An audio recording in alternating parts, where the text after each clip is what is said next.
Hello everyone, welcome back to another episode of Barham Engines. Hope you had a wonderful bank holiday.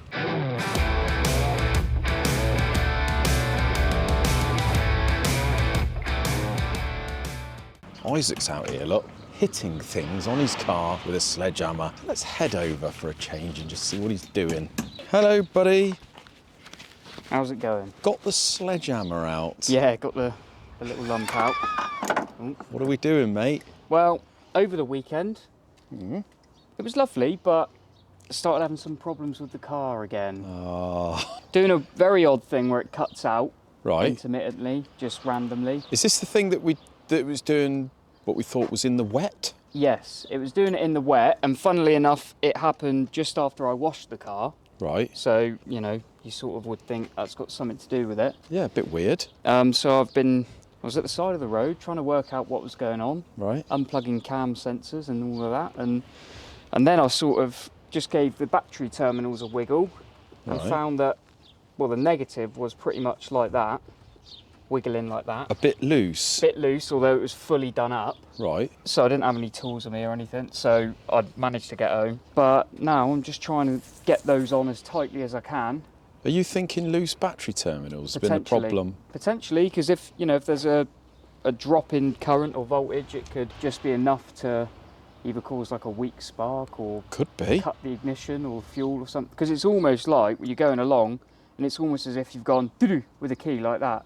Like it's sounds a little bit like it. It could be. Imagine and it's that. not going to be helping anything, so thought I'd get it Not sorted. really. But just had a nice little bonus prize whilst I was doing this. Yeah? I was doing up the negative and I thought, one more turn and that's going to go. Just that one more turn. So I did that one more turn and it went. So just had to snapped it. bodge it with a sort of normal bolt for a minute, but I'll get a proper one. Never mind, mate. I think the problem is that these clamps have been sort of stretched over time and they're struggling to really clamp on there. So I'm just knocking them down because obviously the post is like a taper. Do you think this is the last time I'm going to see this bonnet open on a break time while I'm sitting out there in the sun? Absolutely not. Definitely not. Even if this is the problem, he'll still find more. I'll still be having other problems. Tinkering. I do like tinkering. I like We all having like a go tinkering, at mate. sorting it out myself if I can. On the subject of Subarus, mate, what's the latest on an Impreza? So I found an Impreza, Right. a nice black blob eye. Nice. Yeah, 2006, so a very late blob eye. Nice in the black. Yeah, I wouldn't say how much, but I'm trying to get some money together Okay. to go and buy it pretty much. Right. But I want to go and have a look at it first. It's up country somewhere, so. But I'd rather have the money ready.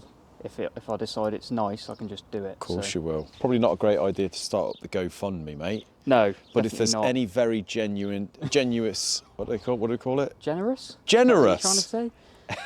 If there's any very generous people watching the channel, Who would like to buy me an Impreza? No. put down in the comments your number and we'll give you a bell. So, You'll get there, mate. yeah. Won't you? I'm But you're not going to get rid of the not to the start legacy with, then? Not to start with. It's still got some things need sorting out. He wants a so collection, I do want a collection. don't we all? Trouble is, the Imprezas, while they're good in that, they're not as like luxury as these inside. No, not it's got all really. the full leathers and the heated seats It's and all got the that. leather. Have we seen inside here? Look, got the leather They interior. have seen Look. inside. But, Lovely, look at it's a bit of a that. state at the minute. Looks nice, The mate. old Looks like you've... cherryade in the middle there. Oh, never mind. Got to have the cherryade in the middle. Lovely stuff, that. Lovely stuff. Looks But, nice in the gleaming sun as well. Yeah, so Beautiful car. I think I will, for a bit anyway, I'll keep this. If I get an Impreza, I'll have both for a while. Why not, mate? Yeah. Following in my footsteps, I feel. Thing is, it's getting to a point, I feel like if I don't get one now, they're either going to get too expensive, be in too bad condition, or hard to find a good one. Now's as good a time as any. Exactly. And I'm young, I've still got time to bounce back financially if it all goes wrong. There we go. So, Put down in the comments what you think Isaac should do. Should he bite the bullet? should put down how much of an idiot you think I am. Or not? Or not. They are going to go up in value, I reckon. So I think so. The Jap Probably stuff's worth gone it, mad, but- hasn't it, the last couple of years? So yeah, I feel we'll it's only see. going to go one way, mate. we'll see. I ain't going to do anything too rash. Yeah. Not too rash, only a bit. Just a little bit rash. Heath Robinson. It is a bit. You're all knowing well. This is a BSA barrel, and it's for a good customer of ours. Well, I say good customer, he's good because I'll show you why he's good in a minute. But he bought this in, comes down on holiday once a year to Croyd, which is about 5 or 6 miles away. Yep. Stays down there with his lad for a week in a caravan. Very nice, and he's picked a good week for it. He's turned up today to see how we're getting on. Only had it a year. Dropped it in the last time he come down. Yeah, I remember now. You remember now, don't you, mate? Ooh. He's all right, though. He's fine. So this is a BSA barrel. We've had to put a liner in it. They don't actually do a sort of specific liner for it. We've had to measure it up. This side, so the barrel face, you can't see, it's down there. Yeah. There's a specific jut out. So you've got 1 to 2 thou. It's got to protrude above the barrel face just to clamp the gasket. And then you've got a 1/4 of an inch sort of jut out in the middle of that to locate it into the head. Right. It's like a bit of a dowel sort of thing. Basically, yeah. So that's 0.125. And then this side, we've trimmed it so it juts out the same as the length as the original. Yeah. But what I'm doing here, mate, they have got a little bit of a com rod cut out. Oh, right. So I've just Googled it rather than ring him up. And it's, I think this is a B44 barrel. Right. And the cutouts that we've got to put in here looks like it is for the rod originally. Okay. So it will be there, and then I've got to turn it through 180 and do the other side. And he said just go in about, again, 1/8 of an inch. Right. 0.125, and it's just literally clearance for the rod, obviously, because it's got quite a big crank in it, so the rod Just doesn't the sort of angle go of the rod, into the side of that. So that's what I'm doing, mate. Ow. Oh, he's done the calf there. Done the calf, mate. Hurts a bit. And that's it. And he's going to come pick it up at the end of the week. But he did bring us a present, mate, and that's why he's a good customer. So I'm sure I've mentioned him before. His name's Chris, and he'll be glad to see that he's on a video. But he's brought a nice framed picture down, mate, of his car. This is his car. That's just cool, isn't it? That is a cool car, mate. It's well cool. That was apparently the most expensive 3-door, not RS500, but 3-door Cosworth sold at auction. Oh, really? So what, has he sold it, or has he bought it? No, apparently he owned this car originally, back in the 90s, right. if I'm correct. And then he's bought it back. It's cool. It's just done 11,000 miles, apparently. And it was over £100,000 at auction. It's mental, isn't it? And it's a beautiful car, mate. I would love to see it in the flesh one day if he come down. Yeah. Him and his son, there they are in the car. Great guys, really nice, really kind. And he's got this for us, and that is going there. Nice. How cool is that? I think we need a little bit of decoration. I think we do, anyway, mate. That's going in the middle. Then we're going to obviously have pictures of the cars that we've got, and we'll have those scattered about the place, isn't it? Yeah. But yeah, massive thanks to Chris. Lovely, lovely gesture. It is. But I think he's done it because I've done the barrel so quick. Hasn't he? Really? Yeah. It's well, the turnaround time. You can't fault the service here. I'm going to fire this up, mate. I've been doing paperwork all day. You have. You've been very busy with that. Mate, my head's fried. Do a bit when I get home. So I've just come back in the machine shop. Yeah. But we were having a little chat earlier about maybe sort of incorporating a little topic each video. Yeah. Just something to sort of generally chat about, which may be of interest to the sort viewers. yeah. And today's little topic is engine builders versus machinists, and sort of like the difference, and what the problems you can sort problems of see. that could arise from it. This is basically just going from what we see. Yeah, and don't get me wrong, we've made mistakes in the past, being engineers, machinists. It's not having a go at people, but it's not at all. But like, it's things that we've seen from so-called builds and stories we hear. We've heard a few stories recently, and over the past few years, really. But you've got engine builders, you've got engineers and machinists, and they're two separate things.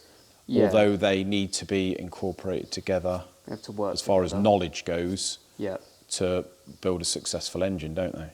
Yeah. And these are the problems that we find. So we've had engines in here that have been built, but what you're finding is engine builders buy new parts, send the old engine parts to be machined with the new like parts. a block like that, they'll send it into a machine shop Yeah. to be faced and bored and whatever else it needs. Yeah, and a lot of the time you find if it's standard stuff with standard clearances that need to be incorporated into like it. something that's never really been a part before, or it's not modified. Yeah. The problem arises in the motorsport game, I would say, in the performance side of it, because you tend to need to run bigger clearances, different clearances. It's like... Well, you've got to take into account exactly, as you do with the Cosworths, exactly how much has been taken off the block, off the head, to work out your compression ratio and your and piston all the rest jut of it. out and valve cutout depths and sizes and stuff like that. So that is, I would say, building a competition engine, or like I said in the last video, a blueprint engine, is totally different, really, to a standard. Well, you say that, but even some of the modern diesels, you've got to make sure you got your piston jut out right and everything like that. But then again, it's normally when you've got one of them in, you can be pretty sure that the block's never been faced before. The head's never been off or faced, or if it has, it's only been skimmed once or something. So you find more with the diesels and the modern engines, there's less machining required, isn't there? That's the thing. Yeah, a lot of the time. It either has to be right, new, or nothing at all. Not like with this old stuff, especially when you're doing a performance build, you need to go out sizes, and it's clearances that are critical. And there seems to be this miscommunication between builder and machinist sometimes, from what I've seen. And that's where horror stories come from, at specific engine part brands and stuff like that. It's more, I would say generally, it's more the clearance issues and stuff. Well, it's the biggest issue you see is with the pistons and stuff, isn't it, really? Because you hear of, got this brand of pistons, and when I used, I got it all bored out and everything. And when I used them, they melted, or they picked up, or whatever. This is the thing. But really, it depends what you bought. If you're an engine builder and you sent a block away and said, oh, bore that out to the next oversize, that's all well and good. But if they've bored and honed it, but then the pistons you've got require 1.5 thou extra clearance, then they don't know that, and you don't realise that they haven't done that. And then you end up with pistons picking up. Well, this is the problem. You see, we've heard of engine builders that have not quite got the knowledge of an engineer, and no, they just buy parts. They can put it together fine. They've got knowledge on that particular engine, but not necessarily the clearances and the engineering side. But then again, I know damn well that there's been engine reconditioners even, and machinists that are not really au fait with the performance side, so they don't really know. They can do the standard clearances. They know to take a piston and bore it to a round figure, and the piston will be less the running clearance. But some pistons, like acrylite, I've used that many times before, they run more clearance than a stock, say on a Cosworth, a stock Marla. And it's basically because of the grade of aluminium they use, grade of aluminium, the actual structure of the forging, or the casting, the alloy. Just totally different. And if you don't give it that extra clearance, you can't blame the piston, but people do. Yeah, they do. So, it's a massive difference. It's not all engine builders, but it's a lot of the time you find it's maybe people who are building their own, or they are a bit new to it, or, but it's just something you've got to be mindful of. You've got to know what you use it. You've almost got to plan it out beforehand, what you've got to use.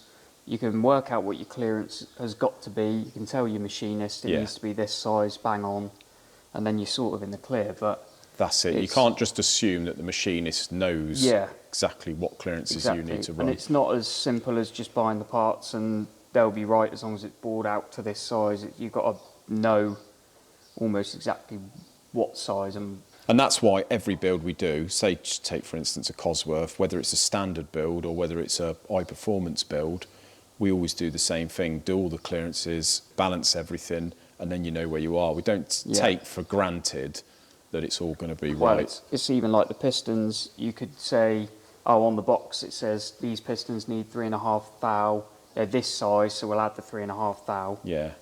You can't always take that for granted. Sometimes you've got to measure the piston, and then you find it's actually 1 thou smaller than it should be, or something, or half a thou. We've had pistons that measure the running clear, the actual round figure, Yeah. But then you've got to add the clearance onto that. So if you Exactly. bored it to what it should be, using that brand of piston, no the thing ain't even clearance. going to go down the hole. So Yeah. it's not going to last 2 minutes. But then on top of that, you've got, you know, when you become a specialist in a particular motor, you've got the theory and Yeah. what it says on the boxes for the correct clearances, and then you've got the knowledge of knowing what actually does work for the... You know, pistons aren't necessarily always rated to a horsepower figure. The clearance they give you on the box might be for, say, for the Cozzies, the clearance might be for like a 300 horsepower sort of engine. Exactly. Whereas if someone's trying to run near a 700, you're going to need some bigger clearance. So, You are. You Yeah, know, you you've can't- got to use your head and do your research. You have, and a lot of it's done on practice and, you know, R&D over the years with a specific Yeah. engine, and it, that, you know, most of these engine parts can withstand whatever really, but it's you're relying on everything else and clearances and the build process. So it's Yeah. not, you know, like a certain piston ain't rated for X amount of horsepower. It's Well, all it's sort really of down to everything else, isn't yeah. it?